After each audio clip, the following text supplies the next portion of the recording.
Bueno, queridos alumnos, entonces iniciamos esta otra parte con unos videos. Espero que los analicen bien, que recuerden bien todo lo que hablamos en la exposición y para que usted vaya tomando algunos elementos muy importantes que provocaron esta contrarrevolución. Veamos, por favor. Es la fruta más exportada y consumida del mundo. Pero la popularidad del plátano esconde un pasado oscuro. Una historia de explotación que cambió Centroamérica para siempre. Originario de Papúa Nueva Guinea, el cultivo del plátano se extendió a través de la India y el mundo islámico, hasta llegar a las costas africanas. En el siglo XV, comerciantes portugueses comenzaron a establecer plantaciones en sus colonias en América.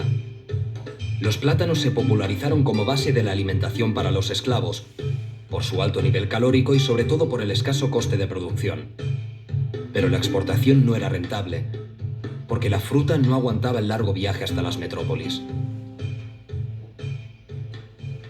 Con los avances en el transporte empezó a exportarse a Occidente, y las posibilidades de negocio se multiplicaron.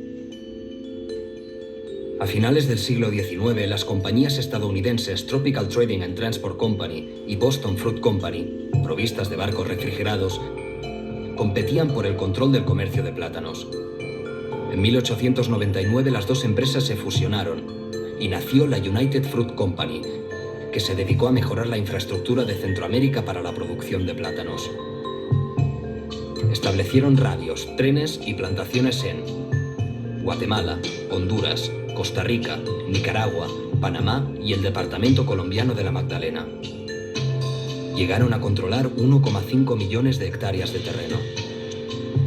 Sus trabajadores la apodaron el pulpo, porque nada ni nadie escapaba a su control. Para eliminar todos los obstáculos que impedían su expansión, la bananera consiguió dominar políticamente los pequeños países centroamericanos. Así nació la República Bananera, y su máximo exponente fue Honduras.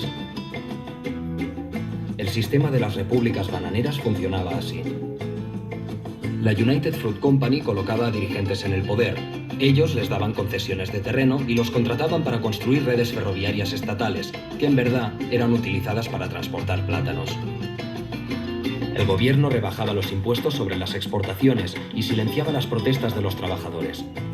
A cambio, la United les ofrecía el apoyo de Estados Unidos. Para conseguirlo, la empresa convenció al Congreso estadounidense de que los sindicatos de trabajadores eran comunistas y que había que evitar el triunfo del comunismo en Centroamérica ante todo. Con esta excusa, financió y apoyó golpes de Estado en Honduras en 1912 y en Guatemala en 1954.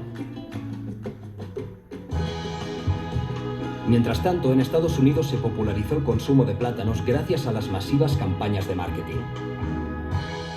Anuncios, revistas, libros de cocina e incluso material escolar promocionando los beneficios del plátano. La estrategia de marketing de United se centró en aumentar la fidelidad a la marca y con el nombre de Chiquita Banana empezó a poner etiquetas individuales en cada fruta. Pero el coste real en los países donde se producía no tardó en dejar secuelas. En 1928, una huelga en La Ciénaga, Colombia, se convirtió en una masacre en la que murieron cientos de trabajadores a manos del ejército, que defendió los intereses de la multinacional frutera con violencia. Los muertos fueron cargados en trenes y lanzados al mar. Gabriel García Márquez lo describió en Cien años de soledad. José Arcadio II se arrastró de un vagón a otro, en la dirección en que avanzaba el tren, y en los relámpagos que estallaban por entre los listones de madera, al pasar por los pueblos dormidos veía los muertos hombres, los muertos mujeres, los muertos niños, que iban a ser arrojados al mar como el banano de rechazo. En 1954, la propuesta del presidente guatemalteco Jacobo Arbenz de comprar tierras no cultivadas de la United Fruit y distribuirlas entre campesinos dio lugar a un golpe de Estado orquestado por United y apoyado por el gobierno norteamericano. Todo por no perder el monopolio de las tierras y las plantaciones guatemaltecas. Las dictaduras militares controlaron Guatemala hasta 1986. En 1958, la United Fruit Company fue obligada a vender parte de sus acciones para cumplir la ley estadounidense antimonopolios, pero su influencia sobre la política de Centroamérica se ha mantenido hasta hoy. Chiquita insiste en que sus plantaciones son sostenibles. Esto sería fácil de creer si obviáramos la historia que le precede.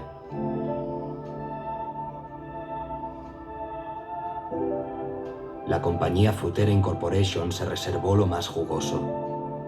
La costa central de mi tierra, la dulce cintura de América.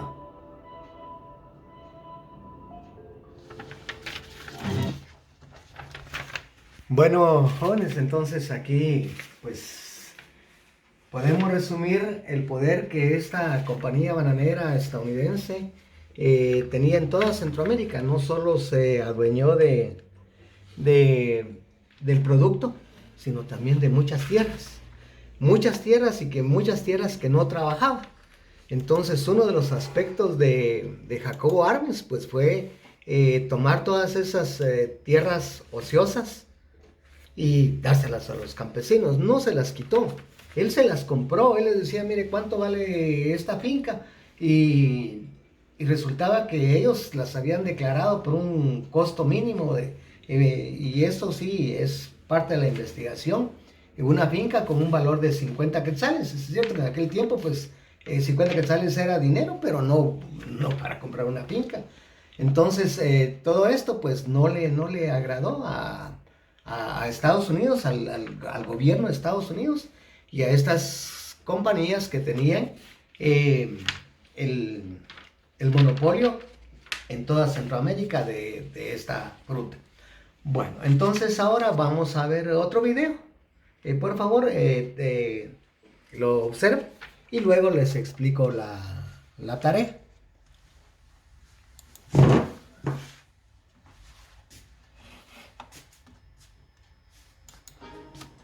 Bienvenidos a tu canal Historia de Latinoamérica. Espero te guste el contenido y si es así, suscríbete y deja tu like. Si no, deja tu dislike. Y si tienes algún tema que recomendarme, déjalo en la caja de comentarios y lo tomaré en cuenta para el próximo video. Comenzamos. Latinoamericano, el tiempo se encargará de demostrar que lo que ahora digo es verdad. Sin embargo, ellos se aferran a sostener que el comunismo internacional es el causante de lo que ocurre en Guatemala y en nombre de ello es que tratan de ensangrentar aún más al país y de... Juan Jacobo Arbenz Guzmán, con ciudadanía suiza y nacionalidad guatemalteca.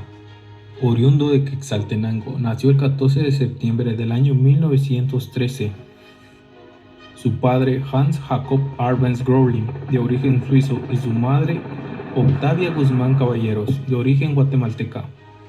Educado en la Escuela Politécnica, rama militar en el Ejército de Tierra de Guatemala, rango coronel, distinciones otorgadas, Orden del Quetzal. Perteneció al grupo de militares que protagonizaron la Revolución del año 1944. Fue conocido como el Soldado del Pueblo. Fue electo presidente de Guatemala en las elecciones presidenciales de 1950. Asumió el cargo el 15 de marzo de 1951. Arbenz, en su discurso inaugural, explicó que su plan de gobierno se basaba en 3 objetivos fundamentales. El primero es convertir a Guatemala de un país dependiente y de economía semicolonial en un país económicamente autosuficiente y transformarlo de un país atrasado y de economía predominante feudal en un país moderno y con economía de mercado.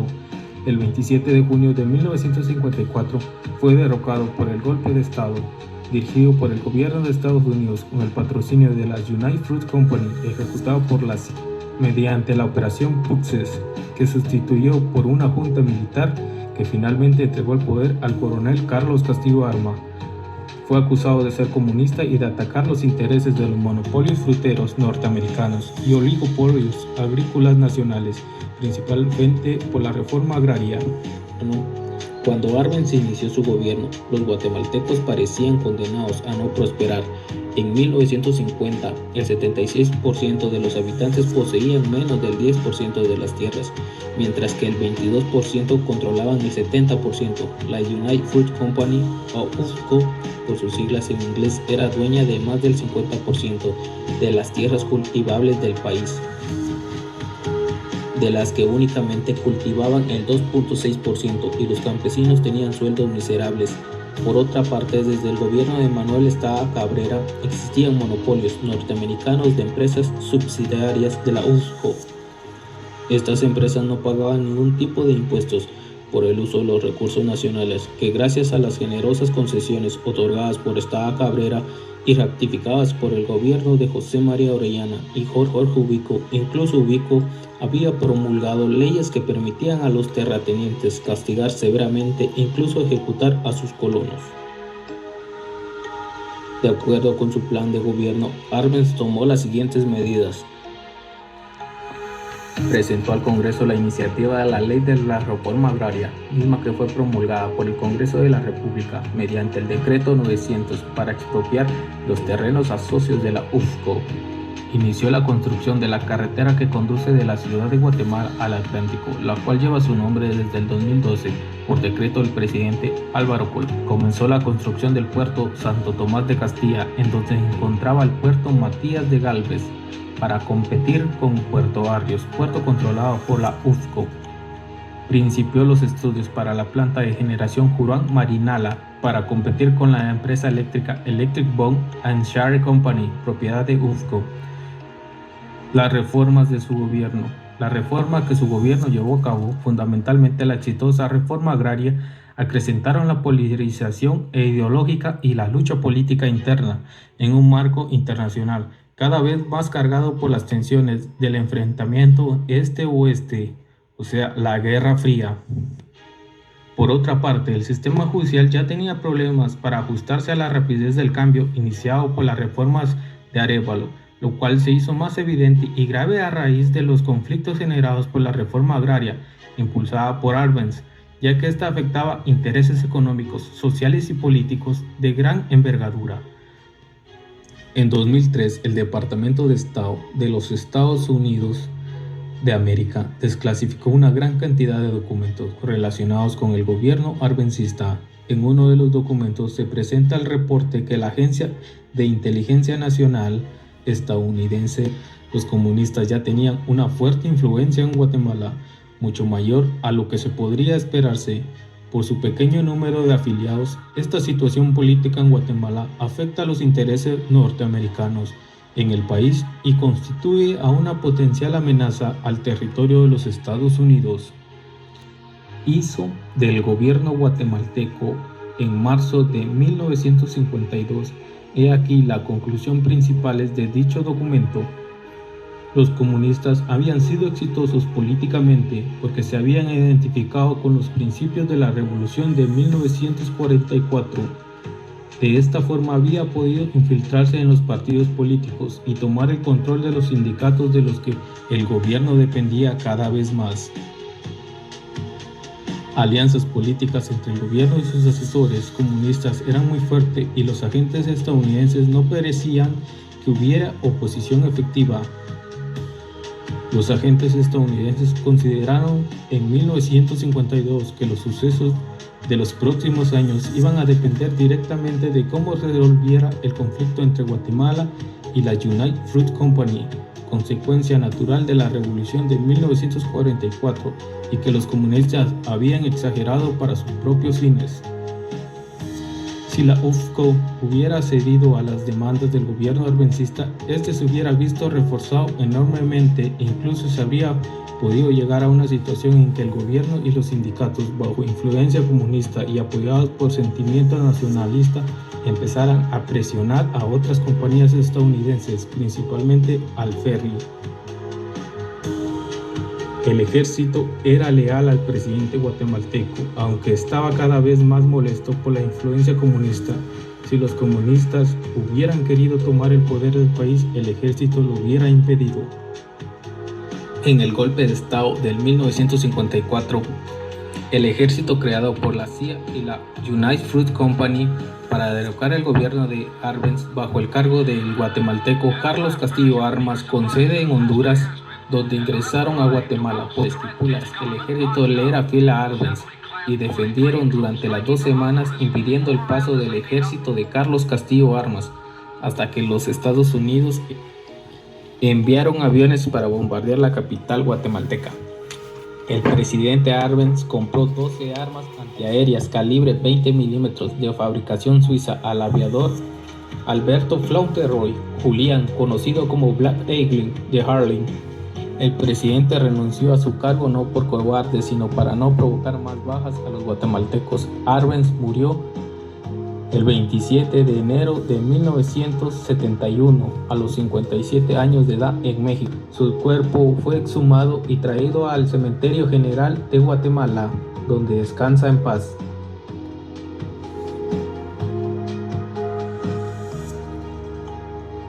Si te gustó el contenido, suscríbete. Bueno, compañeros, entonces espero que les hayan gustado estos videos. Son muy importantes para nuestro trabajo, porque esta contrarrevolución pues marcó el final de lo que muchos intelectuales llamaron la primavera democrática, y con esto se inicia de nuevo un periodo caracterizado por la inestabilidad política, por las persecuciones de las distintas organizaciones, y se forma un nuevo Estado, un Estado sobre una base excluyente, autoritaria y oligárquica. Entonces, jóvenes, esto es en sí el tema. Les explico la tarea, ustedes ya la tienen ahí, pero ¿qué vamos a hacer? Pues una investigación que resuma los aspectos que analizamos aquí del presidente Jacobo Armas Guzmán, destacando todas las transformaciones políticas que él desarrolló durante su gobierno, y que esto pues le costó su retirada, su derrocamiento del poder. Ya lo explicamos claramente, ya lo vieron claramente, por luchar contra los intereses y la explotación del gobierno de Estados Unidos y compañías estadounidenses. Entonces, la segunda parte pues es un resumen de los gobiernos contrarios al comunismo, que son Carlos Castillo Armas y Miguel Ydígoras Fuentes. Al final pues realice una síntesis, por favor, de la contrarrevolución, indicando causas, efectos, ventajas y desventajas para el país. Y pues ya saben que les recomiendo su redacción, su ortografía, y tomar en cuenta los aspectos que se destacan en el trabajo. Jóvenes, fue un placer compartir con ustedes este tema. No me queda más que desearles muchas bendiciones, que Dios nos proteja y que muy pronto pues estemos otra vez reunidos en nuestra casa.